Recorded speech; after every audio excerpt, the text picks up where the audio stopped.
ஜாதகத்துல சனியை தொழில்காரகன்னு சொல்றோம். ஒரு சிலருக்கு சனி வக்ரமாயிருப்பார், அல்லது நீசமாயிருப்பார், அல்லது 6, 8, 12ல மறைஞ்சிருப்பார். அப்போ நாங்கெல்லாம் சொந்த தொழிலே பண்ண முடியாதா? காலம்புறா வேலைக்கு தான் போகணுமா? அல்லது வேலையில பெருசா எஸ்டாப்ளிஷ் ஆக முடியாதா? அதாவது கெரியர் டெவலப்மெண்ட் இல்லையா அப்படின்னா அப்படி நினைச்சுக்கிறாதீங்க. அதெல்லாம் கிடையாது. ஏகப்பட்ட விதிவிலக்குகள் இருக்கு. நீசம் பெற்ற ஒரு கிரகம் நீச்சபங்க ராஜயோகத்துக்கு போகலாம், வக்கரமாகி இருக்கலாம், குரு பார்வையில் இருக்கலாம், அந்த ஸ்தானாதிபதி வேற இடத்துல ஆட்சி, நிறைய வழிமுறைகள் இருக்கு சார். அதனால நீங்க ஒன்றும் எமோஷனே ஆக வேண்டாம்.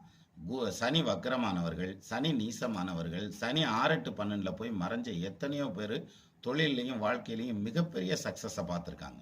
அதனால உங்க ஜாதகத்துல சனி வக்கரமாயிருக்கு, அல்லது நீசமாயிருக்கு, அல்லது 6, 8, 12க்கு போயிருச்சு, தொழில் அண்டு கெரியர் டெவலப் ஆகாதுன்னு நினைக்காதீங்க. அது தப்பான முடிவு. நல்லா தெரிஞ்சாலும் 4 பேரை கேளு, அதிகமாக அறிஞ்சாலும் 5 பேரை கேளுன்னா நீங்கள் இன்னும் எக்ஸ்பர்ட் ஒப்பீனியன் எடுத்து பாருங்க, ரொம்ப தெளிவாக சொல்லுவாங்க. ஸோ சனி கெட்டிருக்கா, கவலையே பட வேண்டாம், நீங்கள் வாழ்க்கையில் ஜெயிச்சிருவீங்க.